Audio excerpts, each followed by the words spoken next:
Well, we're both downtown Cincinnati now. Alex, welcome. You got a stadium in your view. What are we looking at here? Well, you see, yes, we are both now officially in Cincinnati. You can see Great American Ballpark behind me, as you mentioned. So I'm enjoying the first few days being down here. Let me ask you this question. Does moving season, is it called moving season? Does moving season, like, are you someone that just, like, absolutely despises moving season? Or are you someone that's like, okay, I'm moving? To be completely honest, I hate it, but it happened. So you know what else is happening right now? The Waiting All Day for Sunday Night podcast. I'm Chase Younts, alongside me, Alex Frank. We're not going to talk about night games. We're going to talk about some of the biggest draw of games on the NFL schedule this year. Hold on. You mean this? Yeah. Yep. See, exactly. some of us were raised on the NFL on Fox, America's Game of the Week. You know, all those big-time matchups with Joe Buck and Troy Aikman. I'm sure you grew up watching Sunday at 425, Chase.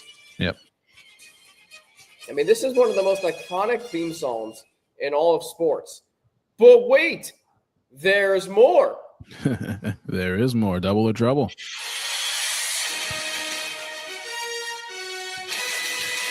This is what we grew up on. It says it in my Twitter profile, raised on, I forget what order I put it in. That could be an issue. Anyway, you get the point. I think I put NFL on Fox first because I was a huge Joe Buck fan growing up and still am. But, of course, I'm also a Jim Nantz fan, as you hear the iconic NFL on CBS theme music, as you just heard the NFL America's Game of the Week on Fox. That's what we're talking about today. Yeah, we've got a whole slate of things to talk about with both of these schedules and how they align and everything else. There's a doubleheader in Week 15. You don't know what happens in Week 18, but that's also a doubleheader with some matchups that'll be explained in the playoff race in January of 2026. But hey, we're still in June. We still got a little bit of time. We're less than 100 days away from kickoff. But man, I tell you, and that right there, you already know that it's the summer and it's time to get into football when you see the Athlon Sports Magazine come out. It was in at the checkout line at the Newport Kroger in aisle number 18. Now, speaking of 18, did you happen to see who was in Cincinnati today, Chase? I know the police department's always around, but a sheriff was in town. A sheriff? Wait, is his name Peyton? I believe so. And I think his last name is Manning. I've heard that name. You've heard that name? And isn't he the executive producer of a show that Joe Burrow is going to be on this summer? I've also heard about that and seen about that. This is very big news. Groundbreaking. Peyton Manning was at Bengals practice today. 2 blocks from my apartment. I'll see if I can see the sheriff. No, I can't. That bridge is right there. But it's okay. It's okay. But we've got some great games to talk about on this 425 schedule for both CBS and Fox. And the first one, this is a game that was played on Fox last year at 425, week 9. But Nantz and Romo and CBS and everybody was like, you know what? We'll take it ourselves the opening weekend. It's Lions-Packers at 425 on CBS. I mean, what a matchup to start things off at Lambeau Field. What a matchup indeed. A classic NFC North matchup.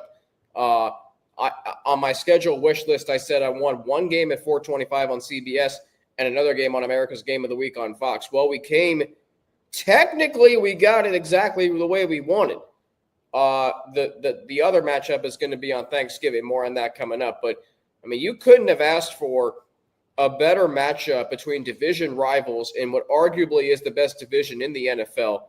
The question, and I mentioned this on our last show, we clipped it that we put on our Instagram stories. I asked this question, Chase, on our last show. Can Jordan Love climb to the next tier of quarterbacks? But I'm going to turn the conversation to a recent development out of Allen Park, Michigan. Frank Ragnow retiring. after 7 seasons in the NFL. Yeah. Are you now worried about the Lions without their starting center? This is big. This is like really, really big news. There's big shoes to fill. I mean, again, Frank Ragnow was one of the best centers in the National Football League, and for him to retire, late May, early June, it's it definitely throws a wrench in Detroit's plans. They got to see if there's anybody that's in their offensive line room that can play center, or even a guy that could move over. If they sign a free agent that's still maybe out there on the market, they're going to have to fly around quickly and try to find somebody that can fit that mold, because I know people are like, oh, it's just a center and stuff like that. But no, Frank Ragnow alone is big shoes to fill. And that relationship between a quarterback and the center is paramount in the National Football League, of course. Jared Goff's only center in Detroit in his 4 seasons there. They did draft Tate Ratledge out of Georgia, so he could slide in as the starter. But not only that, the Lions have new coordinators on both sides of the ball. So I ask you this, who is this a bigger game for? Detroit or Green Bay? Equally as big of a game, I think, for both. I mean, Green Bay doesn't want to start the season off 0-1 against their divisional rival, who's come in there the last few times and has taken care of business against them. I mean, dating back all the way through 2021, I mean, the Lions have won the last 3 times they've gone to Lambeau Field, and they have dominated in all of those games, to say the least, in some sort of fashion. But then for Detroit, this is also a feeling out process, again, like you mentioned, with Frank Ragnow retiring and now 2 new coordinators. The Lions still have, one of the best rosters in the National Football League, if not the best, top to bottom. They're going to be interesting to see how it goes week 1, but I think it's bigger for Green Bay because they don't want to lose at home week 1 to a team that's dominated them in their home for 3 straight years. Don't want to make it 4. You don't want to make it 4. And then if you do lose to Detroit at home, you're staring down the Commanders coming to Lambeau Field 4 days later. So that could be 0-2, an uphill battle already just 5 days into the season. Now, if the Lions, amid Ragnow retiring and changes at coordinators on both sides of the ball, if the Lions lose, what's the panic meter going to be at? Because for me, I'm probably going to put it at a 7. Chase, what about you? Yeah, they got a tough schedule, so that's really the only reason why I'd say panic. But also, if you're one of the best rosters in football and you're able to figure things out, sometimes it does take a little bit of a slow start, but you don't want to fall on that 0-2 hole. If it's a competitive game, I think I'll be okay if Detroit loses this game. But obviously, as a partial Lions fan, would like to see Detroit win that week 1 game on the road. But I'll tell you this, Alex, all right? Week 2, I mean, I don't know how Fox can really start things off with a bigger bang, no theory than this, with the Eagles and the Chiefs, a rematch of 2 of the last 3 Super Bowls in which Fox has presented to America and the world. This is as palpable as it gets. It's Kansas City's first home game, and here's what I love about this matchup. Both teams, Philadelphia and Kansas City, are going to have over a week of rest leading into this game. And you know what that creates? A Super Bowl flavor. There is going to be non-stop conversation and chatter going into this game. And you know what the biggest point of conversation is going to be? How much improved is the Chiefs' offensive line than they were in New Orleans back on February 9th of 2025? Yeah, I mean, you're looking at how the Chiefs are going to be able to protect Patrick Mahomes, what they get coming back, the, re-addition of Rashee Rice into the lineup again, a big part that they missed over, way more than 80% of the season last year. And then the Eagles bringing back everybody, and, they're going to run it back. This is going to be a huge game, especially for Kansas City, who they're not going to have an easy challenge against the Los Angeles Chargers in week 1.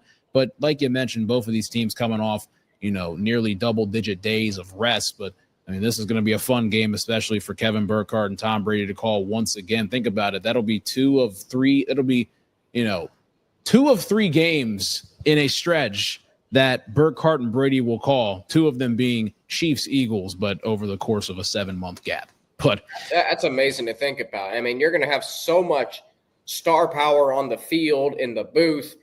And I think this game could set the tone for both teams' seasons. And I say that because Kansas City, their schedule is absolutely ridiculous the first 9 weeks of the regular season. And in addition to Philadelphia, they're going to face a lot of really good pass rushes over the first half of the regular season.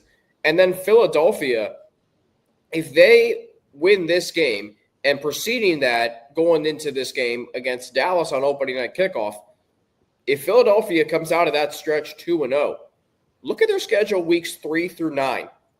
Yeah. The one thing about the Eagles is they can kind of fly, no pun intended, under the radar a little bit. They only have one primetime game or featured 425 game in between weeks 3 and 9.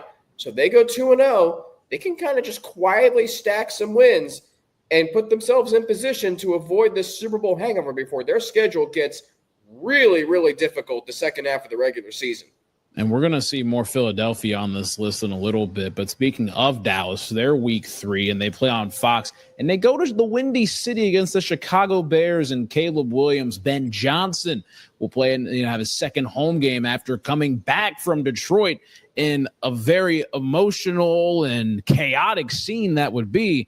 This is a very interesting matchup, to say the least, with Dak Prescott versus Caleb Williams and these offenses and how new coaches are going to play and how they're going to, try to construct a game plan in trying to win a very big nationally televised game in early September. Well, speaking of Chicago, did you see that little move I made with my shoulder there? And, on this day 33 years ago at the old Chicago Stadium in the Windy City, it was the Jordan Shrug chase. Yeah. 33 years ago today, Michael Jordan hitting 6 threes in the first half of the NBA Finals. So little segue there because we are talking about Chicago. But this matchup, it's two middle-of-the-pack teams in the NFC that have had, I think, contrasting off seasons. Like, the Cowboys haven't really made any moves that have set the world on fire. Meanwhile, the Bears, they went out and hired Ben Johnson, as you mentioned.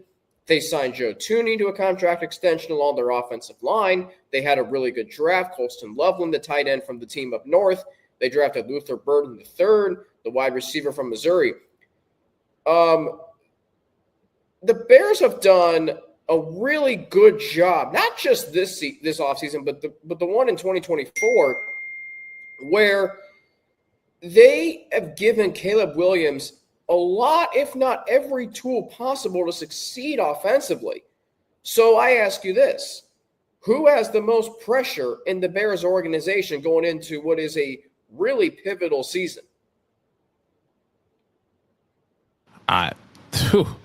There's a lot of pressure stacked the entire way down, but I mean, I don't know, Alex. That's a tough question to really answer. I think it's just it's an amount of pressure that the entire team is going to be faced under because, again, if this Ben Johnson thing doesn't work out, obviously it's going to take a year or two or anything like that. But, I mean, you don't want to waste any of the potential years that Caleb Williams has. It's going to be interesting to see. I mean, Ryan Poles is going to be under an immense amount of pressure this year.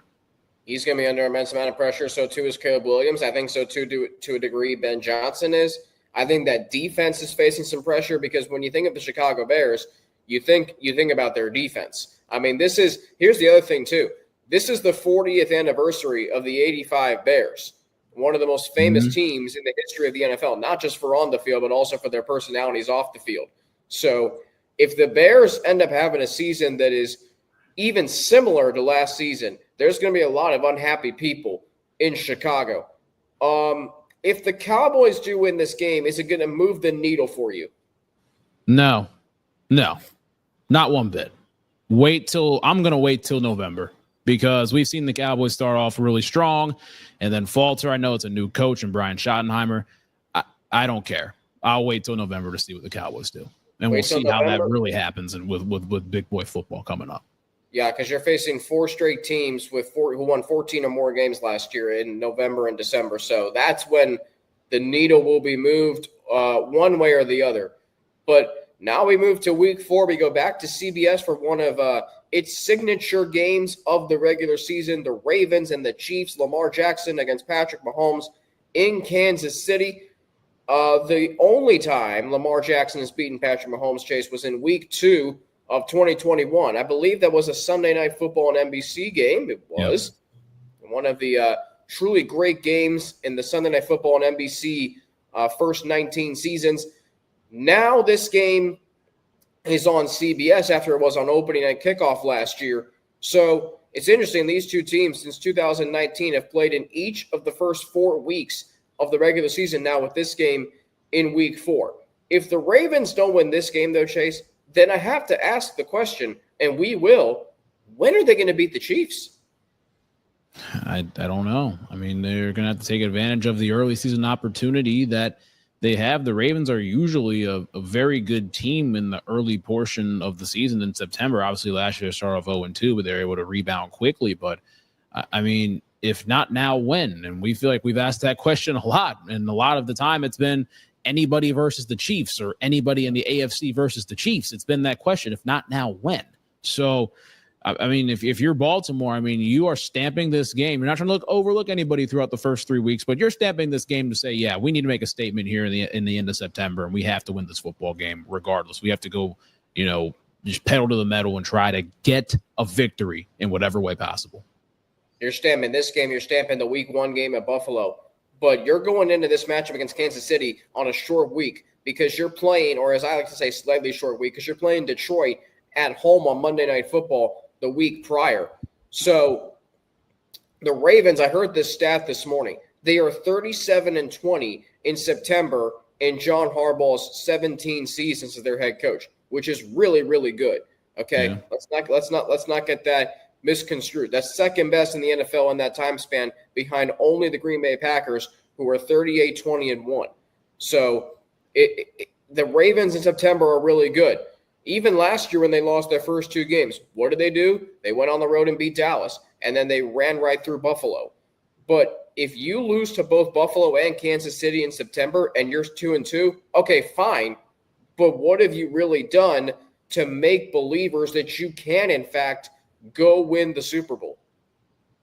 Yeah, it's a bigger you think it's a bigger question that's asked, but a lot of people will have an answer before you can even ask the question on what the Ravens are early in the season.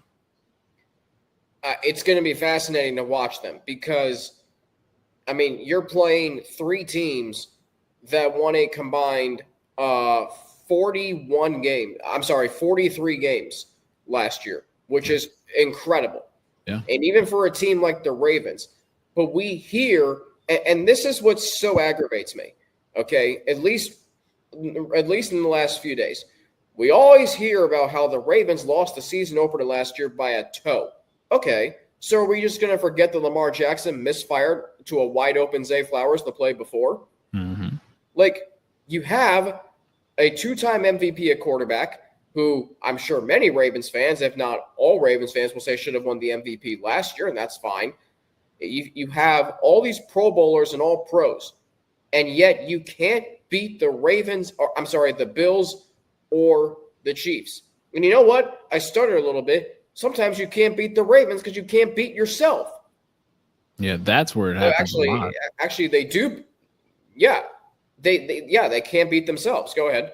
Yeah, that's what the Ravens, they beat themselves all the time. That's what it seems like. They have a great team and great players, and then you get the points in January where you score 10 points in the AFC Championship at home, or you just have those blunders that come at ridiculously awful times, and it's like, if you beat yourself more times than not, then you're going to look internally for a problem, and there might not really be a problem, but, then problems arise. So you start trying to figure that stuff out, and then it becomes chaos. Lamar Jackson is 0-3 combined against Josh Allen and Patrick Mahomes in the playoffs. Joe Burrow is 2-1. You tell me who's better. All right. And speaking of Joe Burrow, we'll see him week 5 and week 6. We'll go week 5 first. America's Game of the Week on Fox. You got a great one. I mean, you got Lions Bengals. The America's going to be seeing this one. They're gonna enjoy this one, especially if the Bengals can start off the season better than previous seasons, and the Lions, if they can get things going as well early. I mean, this is a fun matchup that's going to be right down the road from us. Yeah, and it's the first matchup to America's Game of the Week matchup to feature 2 teams that have both not won the Super Bowl since Week 17 in 2017. You've got 2 teams that have experienced renaissance this decade. The Lions have gone from laughingstock to legitimate Super Bowl contenders. The Bengals have gone from punching bag to you don't want to play us in January if we get in the playoffs. And Joe Burrow said recently, if he plays better last season, the Bengals are in the playoffs. So let that tell you something, because Joe Burrow was pretty darn good last year, in spite of him saying what he just said. This, to me, from a Bengals perspective, is where Al Golden's defense gets tested.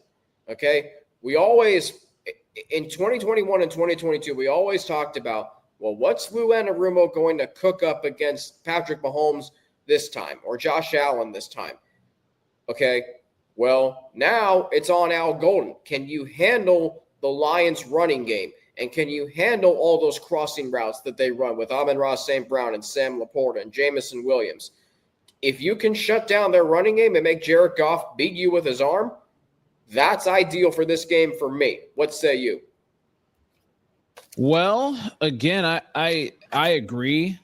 And a lot of the stuff I try not to think about until, we start the season, but it also is fun to think about that stuff. Obviously, we're talking about all these games and we're thinking about it, but it's like, again, it's tough to say. If everyone's healthy, then yes, I 100% agree. I think Jahmyr Gibbs is going to be the biggest factor out of the entire game because of how explosive he is, and seeing what that new offensive coordinator in Detroit can try to use him in many different ways, as though Ben Johnson did. And the use of Amon-Ra St. Brown on the slot, or they move him to the outside, and Jamison Williams and anybody else that emerges as well. How's Jared Goff going to look and everything? But yeah, I mean, it's going to be the Bengals defense with Al Golden. It's going to be a huge question mark, especially in those first 4 weeks. We'll kind of see a little bit of what it is in that first month in September, but this is, I agree, like you mentioned, the biggest test that they're going to have, honestly, I think, the entire season when it comes to depth and versatility on offense. They're still going to play teams like the Baltimore Ravens and the Buffalo Bills later on in the season, but in the Miami Dolphins and how those offenses are structured. But, I mean, talk about early season test. I mean, this is the biggest one you can get with the Detroit Lions on your schedule. It is, and the only fear I have is it's going to turn into a game like the one against Philadelphia last year, where the Bengals started out really well offensively, but then missed opportunities, and the Eagles just getting rolling and getting downhill and hitting big plays downfield. I hope it doesn't get into that, because the Lions are a team that will make you pay for mistakes and missed opportunities. But that is going to be a really fun game. And then the Bengals stay on national TV going into week 6. We've got the Bengals going to Lambeau Field to take on the Green Bay Packers. The Joe Burrow's first trip to Lambeau Field, the first battle between him and Jordan Love. Chase, remember when T. Higgins, when there was projections that he could go to the Green Bay Packers? Well, Now Burrow, Chase, and Higgins have the opportunity to cook what is a very good Green Bay secondary led by Jair Alexander and Xavier McKinney. So if the Bengals receivers can do that, they should win this game in what could be a fun offensive game. Yeah, I can't wait for this one. I mean, this is a, mid-October game. Burrow versus Love for the first time, two guys that were in the 2020 quarterback draft class. Burrow, obviously a guy that started week 1. Jordan Love had to wait 3 years for that opportunity to be the main starter. This is going to be a really fun contest, and every single time that the Bengals and Packers have played each other here in the 21st century, games have been decided by a score or less, by 7 points or less, and it's, I expect it to be the same thing in this one in 2025. Not only that, but, the last 5 games between these two teams have been absolutely wild. You can look at the last game alone here in Cincinnati, 5 combined missed field goals, 3 from Mason Crosby at Green Bay, 2 from Evan McPherson. Something wild could very well happen in this game between these two teams. But you mentioned the timing of this game. Middle of October, Lambeau Field. Hopefully it's not raining. It can rain up there in the middle of October. But if the sun's out and it's like in the high 50s, low 60s, that is peak football weather. That's going to be a fun one. Definitely will be. Then we got week 7 here, Washington and Dallas. I'm glad this is back in the spotlight. Selfishly, I wanted it to be Dallas at Washington, and see if Washington would wear their white uniforms and Dallas could wear their blue out in that sun in mid to late October. But again, I mean, it's Dan Quinn going back to Dallas. Last year they played each other week 18, and Washington wasn't really fighting for a ton. I know they obviously were fighting for seeding, but they already clinched a playoff spot, and Dallas was really out of the race. But, now you've got, Brian Schottenheimer as the new head coach and Dak Prescott trying to get in that groove by mid-October. And then you got Jaden Daniels. This is their first true national 425 appearance of the season. So this is going to be a huge division rivalry that I am excited to see restored with Washington and Dallas. Red, white, and blue, America's game of the week. I mean, there's nothing that says it better. As you said, now that we get this game back in the national spotlight, and the Dallas at Washington game will be on national television. It'll be on Netflix on Christmas Day, 1 o'clock. So we do have that. But for me in this game, this is the first time in a long time, if not ever, where the Commanders are the clear better team than the Cowboys going into this matchup. Yeah. I mean, with what Jaden Daniels did last year and the expectations that surround him and this Commanders team this season, and then the Cowboys, their arrow is certainly not pointing as up as the Commanders' arrow is. And then I'll say this. The only thing that worries me is Washington playing on a short week because they're playing on Monday Night Football against the Bears in Week 6. But even then, this would be a game that moves the needle for the Cowboys for me. If you can beat the Commanders in a game where, let's be honest, the Commanders will probably be slight favorites, maybe underdogs because they're playing on the road. But on paper and on the field, when you put the tape on, you'll see the Commanders are the better team. So Dallas playing second fiddle to Washington, that is, I don't think we've seen this or we've experienced this. Yeah, in our lifetime we haven't, so that'll be fun to see how that goes. And then, again, we'll see Dallas the following week on CBS, Week 8, as they go out to the Rocky Mountains to take on Bo Nix and the Denver Broncos, who get their first national 425 exposure of the season. Certainly will not be the last time they do that this 2025 season. First of 3 425 games on CBS. All of them are at home. So They are going to be in the national spotlight a lot. We're going to see the progression from year 1 to year 2 of Bo Nix with Sean Payton and the moves that they have made this offseason. Evan Ingram at tight end. They beefed up their defense with 2 former 49ers, Dre Greenlaw and Talanoa Huafunga. So they are going for it, the Denver Broncos. Once again, Denver just has way more momentum right now than the Cowboys. And remember, the last time these two teams played a 425 game on CBS was in 2013. I think that game was pretty good, if I remember correctly. Yeah, that sheriff that's in town in Cincinnati was a big part of that one. And the guy that was literally going to be calling this Broncos-Cowboys game this time also was the other QB. Oh, yes. So they know a thing or two on that one. They need to get both of them in the stadium at the same time. 51-48. I think Romo threw for 500-plus yards that game. I think Manning was like around 400. So, yeah. And ran a touchdown. Remember the bootleg? Yes. Faked everybody out. That was fantastic. That was fantastic, too. You know what else is fantastic? What? Look at this next game, Week 9. Can't get better. Okay. So it's obviously the Chiefs at the Bills, 425 on CBS. Here's how you envision this, okay? It's like you have this puzzle piece that you're holding in your hand, right? And they say to you, try and find where this fits, like where this best fits. And this puzzle piece being the Chiefs-Bills game. The first Sunday of November, 2 days after Halloween with Bills Mafia.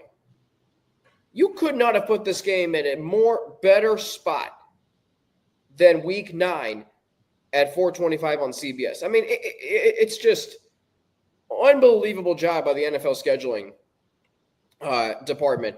And here's the other thing. Buffalo owns Kansas City in the regular season. Yeah, they do. It's so weird how they own them in the regular season, and then you've got Kansas City in the postseason. And it's almost like as a fan, or a fan or whatever, you're just watching the game, you kind of already know what's going to happen in regards to history has repeated itself multiple times, that Buffalo's taken the regular season and Kansas City's taken the postseason. And then you start to be like, oh, is Josh Allen just a regular season guy when it comes to playing against Patrick Mahomes and the moment gets too big for him? I don't think the moment gets too big for him.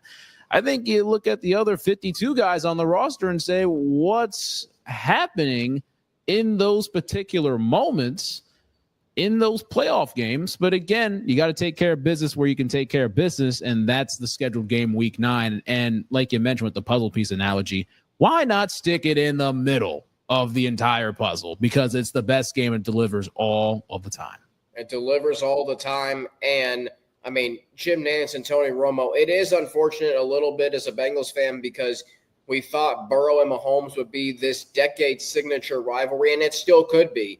But right now, it's Mahomes and Josh Allen. Every game they play, those two are fantastic.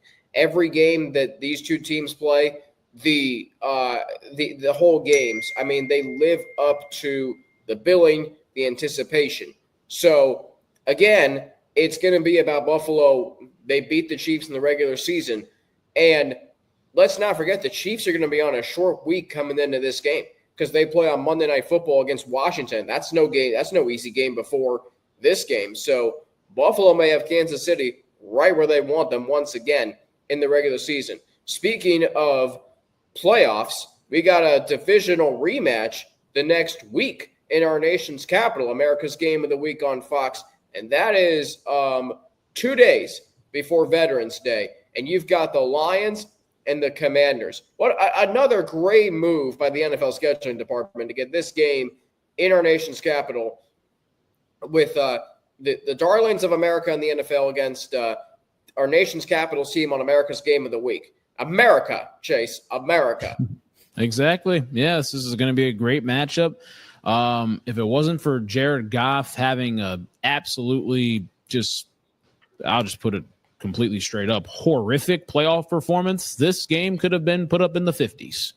And he threw a ton of interceptions and made a lot of ill-advised throws, and the Lions still had a chance. And he did a couple of times last year against the Houston Texans when that happened, and they still ended up winning the game. And then he had some games where he played amazing, and then they lost, against the Bills. So it's odd in a way, but that Lions and Commanders game could have reached a total of 100 points last year if Jared Goff would have cleaned up the turnovers, and it just would have been back and forth with no punts or turnovers probably. There were a lot of yards. There were a lot of points, but unfortunately the Commanders took advantage of Jared Goff's mistakes. He threw a pick six in the second quarter, and I mean, he did get banged up in that game, so maybe that had something to do with it. But you can't throw the interception that he threw right before halftime when you're trying to get back in the game. It was just a very, very bad night in an otherwise great season for him and the Lions. Now, up until yesterday, Monday, I thought the Lions were going to make a statement in this game. Now with Frank Ragnow retiring, I really don't know. But regardless, this game is in a tough stretch for both teams. Lions are playing the Commanders in this game, then at Philadelphia on Sunday Night Football the next week. And the Commanders, I mean, this is their game before they go to Madrid. So a very poignant game in a very tough stretch for both teams. Go ahead. I still think they can make a statement, Alex. I know the Frank Ragnow thing is a big move and everything else, that he retired and he's such a great player. But, I mean, again, it's going to be week 10. It's going to be November. A lot can happen in that time frame. The Lions could find something at center, like eventually with Tate Ratledge. It could happen. So they could still figure this whole thing out. They're still a great football team. They have a great roster. So I'm not entirely concerned about that. If we get to mid-October and they're having a lot of offensive line issues and snap count problems and execution mistakes up front, then we're going to have a completely different conversation about this. But I still think this is going to be a great game regardless. But I also think that Dan Campbell is a coach that can, keep this team motivated even with the shock of Frank Ragnow retiring. Oh, yeah. His raw demeanor, personality. I mean, you saw last year how many injuries they had particularly on defense, and they still won 15 games. By the way, this is their second 425 appearance on CBS or America's Game of the Week on Fox. In week 1, you know who's going to be playing in that game that did not play in either game against Green Bay or in the playoffs against Washington last year? Who's that? That is Aiden Hutchinson. Oh, there you go. So that is, I can't tell you how big of an addition that is. You get a guy who was on pace to have 25 and a half sacks last year. And just to confirm, the stats from that playoff game in Detroit last year between Washington, the Commanders, and the Lions. The Lions still had 521 total yards. The Commanders had 481. Detroit had 30 first downs. Washington had 27. But here's the big stat. Turnovers. Washington 0, Detroit 5. That'll do it. So, yeah, Detroit outrushed the Commanders 201 to 182. But again, they just made mistakes at critical junctures of the game. Yeah, and I'll tell you this, the matchup that's the following week after that definitely rubbed Bengals fans the wrong way, but also don't want to put yourself in that situation going forward. Chiefs-Broncos is week 11, and that's going to be played back in Denver at 4:25 on CBS. But off that Bengals note, this is going to be a great game now because you've got the actual Chiefs starters will be playing in this game against Bo Nix and a very fun Denver Broncos team in the Rocky Mountains. This is a place where Patrick Mahomes has had some success. This is also a place where Patrick Mahomes has had some hardship that he's had to get through and win some football games, even lose some football games. So I'm excited to see what these division rivals will do for the first time against each other and the second time being played on Christmas night. Mahomes in his first game, his second game at Denver, in his first full season as a starter, week 4, Monday Night Football 2018, when he threw that left-handed pass. The Chiefs were down by 10 in the fourth quarter of that game. But Denver does not fear Kansas City going into this season. They do not fear them whatsoever. You know how I know that, Chase? It's not just because they beat them 38-0 in week 18 with the Chiefs backups in. Yeah, that's all fine and dandy. They should have won at Kansas City. Yeah. They should have beaten the Chiefs in Kansas City in week 10. You know, and you know the person you look at in that situation and say, yeah, this dude's got a big part in it, Sean Payton. The job that Sean Payton has done, the rebound that has happened over, the whole situation with Russell Wilson and trying to switch things up and drafting Bo Nix in the top, number 12 overall. And then he's the day one starter. And then this team makes the playoffs. They're a young team. They go out and get people in free agency, like you mentioned a little bit ago. What Sean Payton has been able to do and establish this identity of the Denver Broncos has been fantastic. But are we truly surprised at what Sean Payton has done? No, because we've seen it time and time again, because Sean Payton is one of the greatest coaches in the National Football League. And I'd argue he's one of the best coaches and offensive minds of football of all time. Certainly of this generation. Yeah. If the Broncos, let's say they come so close to winning the AFC West, or they win the AFC West and then have some success in the playoffs, is Sean Payton your coach of the year? Yeah, you're trying to win a division against Patrick Mahomes. Like we mentioned earlier about how this quarterback rivalry is right now it's Patrick Mahomes versus Josh Allen. Those two guys run their divisions. We know every single year that they're going to play against each other because they run their divisions, and they're going to be playing each other the following year and more than likely in the playoffs at that rate, considering there's only 7 teams and 2 of them are Mahomes and Josh Allen. But, if Denver's able to take down the best quarterback in the league's team and everything else, meaning that there's going to be a little bit of luck that goes their way and the Chiefs losing some other games, but Denver's able to take care of their own business against the Kansas City Chiefs and win the division. Hell yeah, I think Sean Payton deserves coach of the year in that regard. That's a tough task to ask for anybody, to take down Patrick Mahomes and then multiple times, but throughout the course of a season and win a division title. That is you constantly see teams with the best quarterback win their division in the AFC and teams with the best roster in the NFC win their division. That's usually how it's been over the last 4 or 5 years. And if Denver can win their division, that means that Bo Nix or whoever else on that roster is having a fantastic season. And Sean Payton is one of the guys that you look at and say, man, look at that turnaround from year 1 to year 2 and now year 3, and they won a division championship with all that's going on and the talent at the quarterback position, especially in that division with not just Patrick Mahomes, but also Justin Herbert and what's going on with Jim Harbaugh.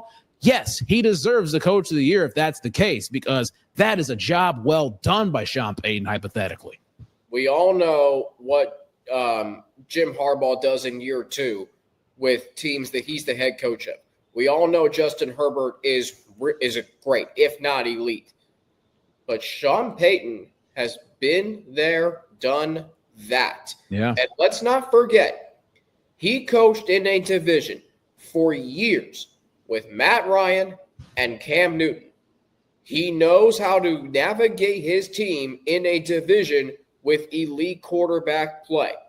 I'm not saying Denver's going to win the AFC West today, June 3rd, or when you're listening to this, June 4th. But I'm saying do not overlook the Denver Broncos. They got better this offseason, and they're already ahead of schedule. That's a fact. And let's go to a classic America's Game of the Week in Week 12. About as classic as it gets. Rivalries, man. You got to love it with the Eagles and the Cowboys, especially going down to Jerry's World. I mean, Philadelphia last year was able to really dominate the Cowboys and embarrass them in front of their home crowd. The Eagles just made a mockery of Dallas. And now, hopefully for the Cowboys' sake and everyone's sake, Dak Prescott's healthy at that time and everything else for the Cowboys. But, this is going to be a big game one way or another, because every time these two teams play against each other, this will be the second time they play against each other, but this time in Dallas, it's always an entertaining one for many reasons on and off the field. Here's the thing, though. I think Philadelphia may be entering an era where they start to own Dallas. I mean, you saw what they did last year. And I know Dak Prescott didn't play in either game, but when the last time we saw the Cowboys beat the Eagles and Prescott was playing, it was on Sunday Night Football on NBC Week 14, 2023. That Cowboys team was much better than the team they're going to have coming into this season. Yeah. And you look at the Eagles. I mean, by the way, congratulations to Saquon Barkley getting on the cover edition of Madden NFL 26, fitting because he wears the number 26. So coincidence, I say not. Mm-hmm. But it's always great when these two teams get together.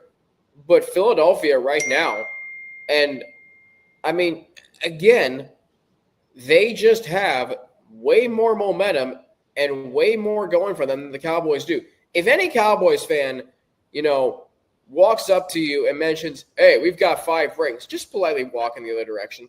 And if they try to tell you it's true as you're walking away, just ignore them. Because the Eagles, ready for this?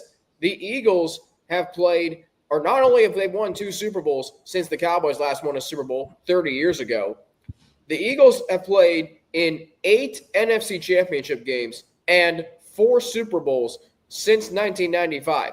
You know how many Super Bowls and NFC Championship games the Cowboys have played in since that time, Chase? Fat 0. It is.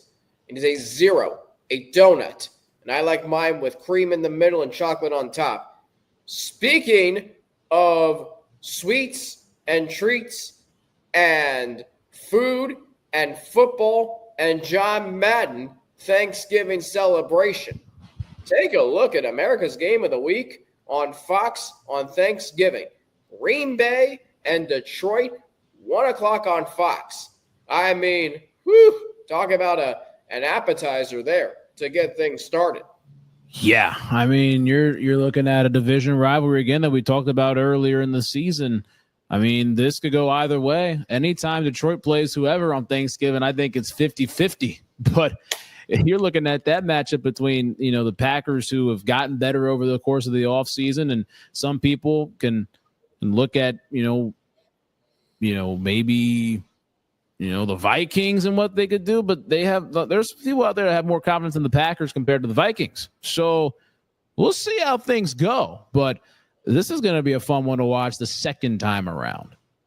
I also think, I was thinking about this the other day, the Lions last year won on Thanksgiving for the first time since 2016, but now it's can they beat a really good team? Because I think you and I can agree the Packers are going to be good this season. They have a really good roster. Matt LaFleur is a really good head coach. I know they struggle against the best teams, but they're going to be good. Like, when's their bye week? I think when's their bye week? I don't think it's week 14. So this will be their 12th game coming into Thanksgiving. So they will play 11 games. They'll probably be 8-3, maybe 7-4. They could be 9-2. Can the Lions beat a really good team on Thanksgiving? Hold serve at home in a divisional game. And as you mentioned, second time around, remember the last time Jordan Love and the Packers played in Detroit on Thanksgiving? They made a statement, Chase. They made a statement. They could do so again. And if you like this matchup, well, just you wait till you see the next one. I mean, this, Chase, as Mike North said, is taking the Ferrari out of the garage. It's the filet mignon of Thanksgiving matchups. Okay? Chiefs, Cowboys. Now, I know you're into color schemes and uniforms. I hope the Cowboys wear their whites for this game. Because if the Chiefs wear their red, white, and blue on Thanksgiving, John Madden will be smiling down watching this game. Exactly. I mean, this is the big money game right here. And I think regardless of what both of these teams' states are with this, I think it's going to deliver, and I'm excited to see what the delivery looks like. Well, I mean, it's a standalone game. You're probably looking at the Chiefs being around. They're going to be their 12th game, so they're probably going to be 8-3, maybe 7-4. I do think the Chiefs might take a slight step back in terms of wins, losses this year, just because their schedule's so brutal. Just because, I mean, they've played 3 straight Super Bowls. I mean, you think about, like, that does catch up to you at some point, even for a team like Kansas City. It did to New England in 2019. And then the Cowboys will probably be around 5-6, 6-5. That's going to make this game even just that much better. The Chiefs looking to stay in first place in the AFC West. The Cowboys looking to stay in the playoff picture.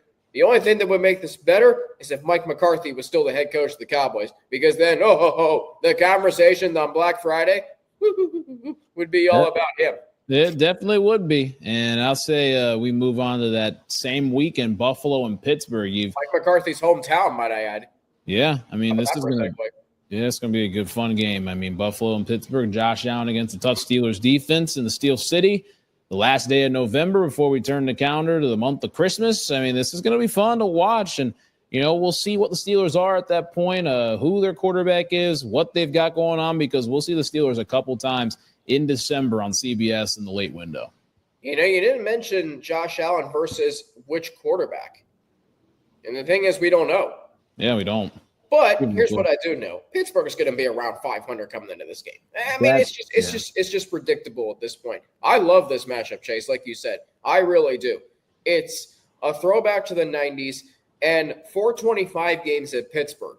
Okay? See, when I was growing up, same with you, the Steelers played a lot of 425 games in Pittsburgh. And when the sun sets and you can see through the stadium, through to the three rivers, the Allegheny, the Monongahela, and the Ohio River.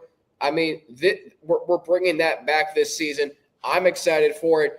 Buffalo's going to have a significant rest advantage going into this game because they play on Thursday night the week prior. Pittsburgh plays, of course, on Sunday. But that is going to be a really fun game. Last Sunday of November, weather could be nasty. I mean, you want to talk about that game having playoff implications, home field advantage. That is the epitome of a trap game. Not a trap game, but a difficult game for the Bills. And then, wait, what have we here?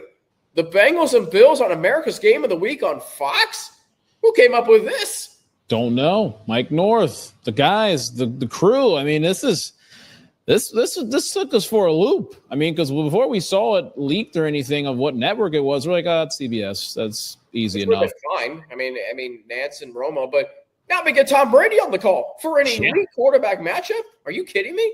I mean, that's really about it. I mean, Bengals get hot in December, the Bills will probably be in a good spot. We don't know how the NFL season will do its twists and turns, but if it's about what we expect, then we've got ourselves a great matchup in December.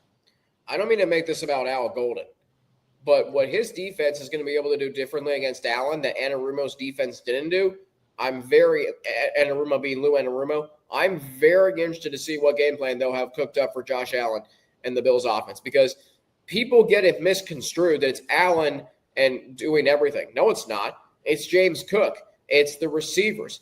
Can they stop the crossing routes with Khalil Shakir? Can they not let Ty Johnson or Ray Davis beat them out of the backfield? Can you cover Dalton Kincaid or Dawson Knox? I mean, and the good news for the Bengals, Chase, they're going to have 10 days to prepare for Buffalo.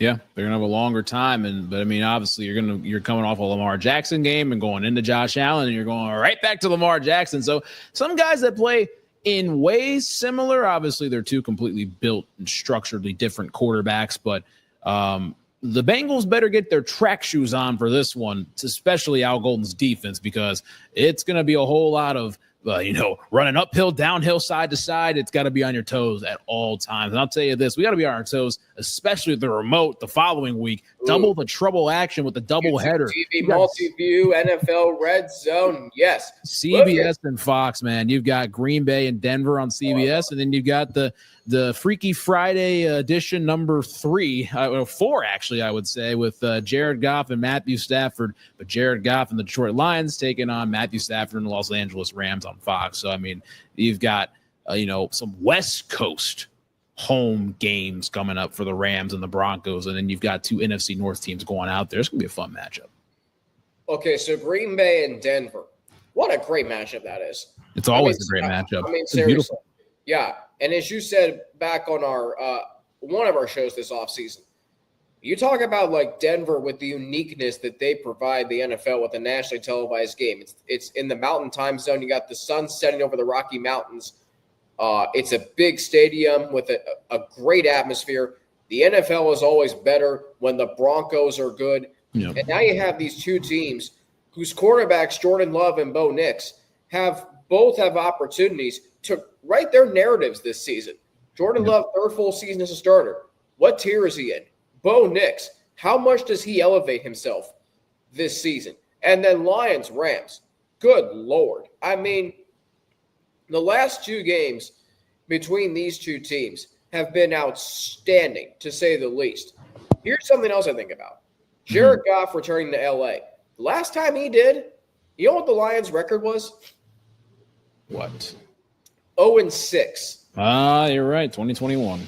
If you would have told me on that day that Jared Goff and the Lions would beat the Rams at home in a playoff game 2 years later and then beat them again at home in week 1 in overtime on Sunday Night Football on NBC, and then this would be in 2025 in LA, they'd be playing a 425 on Fox, America's Game of the Week.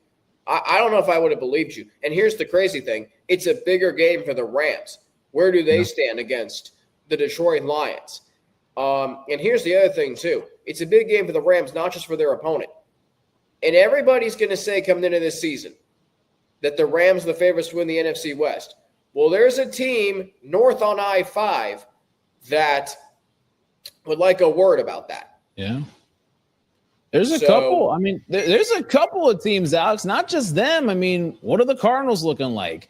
The Seahawks now, what do they look like with Sam Darnold? This is a completely competitive division with all 4 teams around. So, I mean, the Rams, this is a huge game, not just for the sake of them playing the Detroit Lions, like you mentioned, but this is a big game for the entire NFC West at this point. I mean, they're watching to see, can the Rams lose this game and help us out, depending on what that race looks like. Well, the Rams, weeks 15 through 17, this game against Detroit, at Seattle Thursday Night Football Week 16, at Atlanta Monday Night Football Week 17. Not an easy stretch. Not one bit. Then we look at Week 16. I mean, you've got if you like the NFC, you're going to love this. Yeah, Pittsburgh, Detroit. Pittsburgh and Detroit. Well, okay, yes, but I think you forgot the day before.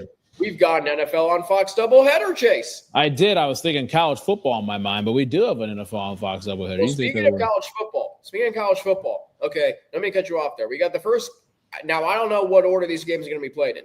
My guess is Green Bay and Chicago is going to be the 4:30 game. So the two games are either going to be, they're going to be at 4:30 and 8 o'clock. We just don't know which game is going to be where. Here, I don't know if I've told you this. Here's my idea, okay? Green Bay, Chicago, okay? Give me Gus, Joel, and Jenny on the call for that game. You know why? Because the next day on Fox, you've got the Chargers and the Cowboys. If you use your top two announcing teams on Saturday, who's calling the Chargers-Cowboys game? And it's not like that matchup is a slouch game by any means. Yeah. So, yeah, it's in Big Ten country. It's in Chicago. Yep. Gus Johnson, Joel Klatt and Jenny Taft. I mean, we know them. They're really good. Yeah. Get them to call an NFL game. Yeah. I mean, I guarantee you, and you can agree with or disagree with me on this, the prep for an NFL game is slightly less than a college football game. It is. It is. Rosters and everything else that goes into it. It is slightly less, but probably more eyes that you're going to get to. But it's definitely a very stressful event. As for the matchup itself, it's a huge opportunity for the Bears. Yeah. And you hope that they hold up their end of the bargain to make this game a really big game. And then look at this second matchup, the NFL on Fox doubleheader, Chase. Eagles, Commanders. Okay? And here's the crazy thing. It's the first time they're going to play this season. Waiting that late. The NFC East has not had a repeat champion since 2004. This is the game Washington needs to win to continue that trend. Now we head to the Week 16 425 game on CBS. You want to talk about unique and fun? That's what this matchup is, Chase. It definitely is. You've got Steelers-Lions again, and it's going to be a fun one. Again, we don't know what the Steelers are going to look like. The Lions, obviously, with big expectations this season. It's a couple of days before Christmas. Should be a fun matchup to see these two teams going after it in the Dome. The Steelers could be fighting for their playoff lives. The Lions could be fighting for their divisional lives.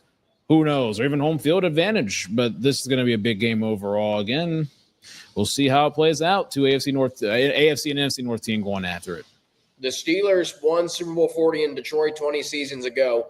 I know they're playing on the road in Detroit, but that crowd dynamic is going to be fascinating to see. Like, how many Steelers fans make the trip? It's indoors where they won Super Bowl 40 20 years ago. So it's going to be really fascinating to see the Steelers, their white and gold uniforms. The Lions, you know what they should do is they should go with their all-black uniforms for this game. I mean, that would be a really fun sight to see. Okay, look at this Week 17 matchup. Off the chain, I'll tell you that. But here's my worry. And I was listening to Joe Marino of Locked On Bills, okay, and all the crew there. They do a fantastic job. His worry is, I don't know if it's a worry or one of his beliefs going into this game. What if the two teams rest some starters? And you're not going to see all the talent that you hope to see. But I'll say this right now. If both teams are playing for something, it is absolutely a Super Bowl preview. Oh, no doubt. No doubt. No doubt it is. 100%. And here's the thing. The Eagles are not afraid to go into what could be ridiculous conditions in Buffalo. I mean, Aaron Andrews is going to have like a big parka coat on. I mean, Tom Arnaldi's going to – I don't know what he usually – I haven't really paid attention to what he usually wears in the cold. He'll probably have some parka jacket on. I mean, snowmobile. I don't know. Geez. This is going to be interesting. Woo.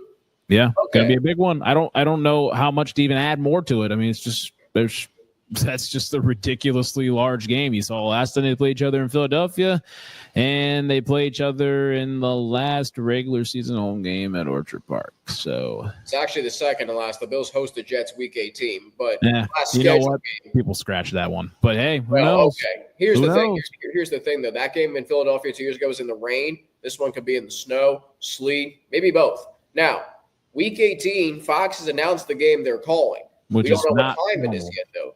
Not normal. No, it's not. Cowboys and Giants. Okay, you want a stat that's going to floor you? Let's hear it.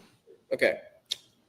Since 2012, What do you think the Giants' record is against the Cowboys?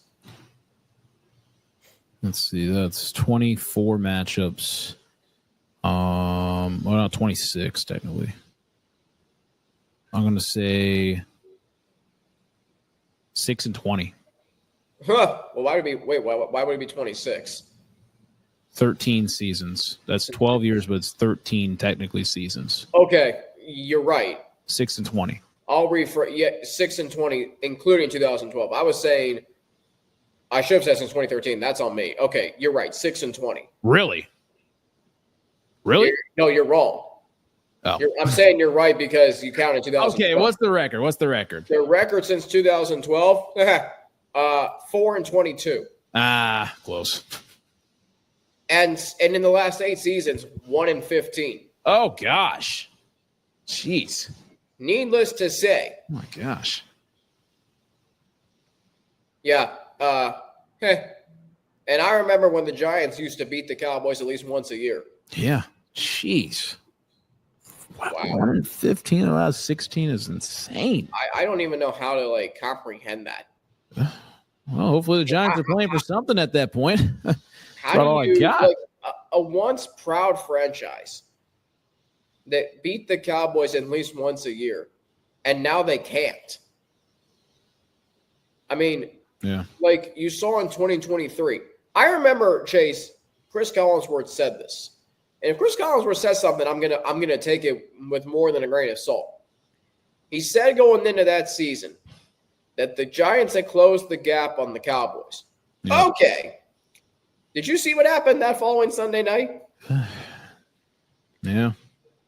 And then, as if that wasn't enough, they played on America's Game of the Week on Fox in Week 10, and that was even worse. Yeah, not good at all. Okay, so we've gone through Sunday Night Football. We've gone through the featured 425 games. All that we have left is Monday night and Thursday night, so that'll be for another show. Chase, I've been prepping for the Eras Tour, right? Yeah, we're going to have fun with that. Some of the quarterback matchups and head coaching matchups in Sunday Night Football games from 2006, let's just say it's so fun to go back and look at those, where the game was played, what day the game was on, who the referee was in the game. I mean, the weather, like the leading passing, rushing, receiving. Yeah. I was going through it before the show. I think every current NFL venue has hosted at least one Sunday Night Football on NBC game. Yep. It's wild. It'll be interesting to see who's ref the most, which venues hosted the most. Yep, we'll have that extensive coverage throughout the Sunday Night Football Eras Tour, which guys can find throughout the month of June and July. So it'll be fun stuff, but we're going to get on out of here. Got any final parting shots, any quick shots that you want to put up there? Let me think about that. Look, this moving process for me was efficient. Shout out to my uncle driving the U-Haul with all our stuff in it. So that was good. The Reds, I mean. You know what? Let's stop right there. I don't even want to talk about the Reds on the air. I can't. Here's the thing, though. I can't. Here's the thing, though. Now we get to the point, this is the cycle, where they're going to play themselves back into it. Oh, we know it, yeah. And then they're going to go to Cleveland. All they need to do is win one game to win the Ohio Cup, and they'll lose all 3. We've seen this story But then before. they'll sweep Detroit. Then they'll come back and lose to the Twins. I mean, it's just it's so maddening, Chase. It's predictable, right? The Reds and what they do when they score first, minus last night, Monday night, and when they trail after 6, 7, or 8 innings, it's as maddeningly predictable as Mike Tomlin and the Steelers finishing at least 9-8 every season. And that's a great way to end today's show because it's just the same book we've read over and over and over again. That's Alex Frank. I'm Chase Younts, and we'll see you guys next time on the Waiting All Day for Sunday Night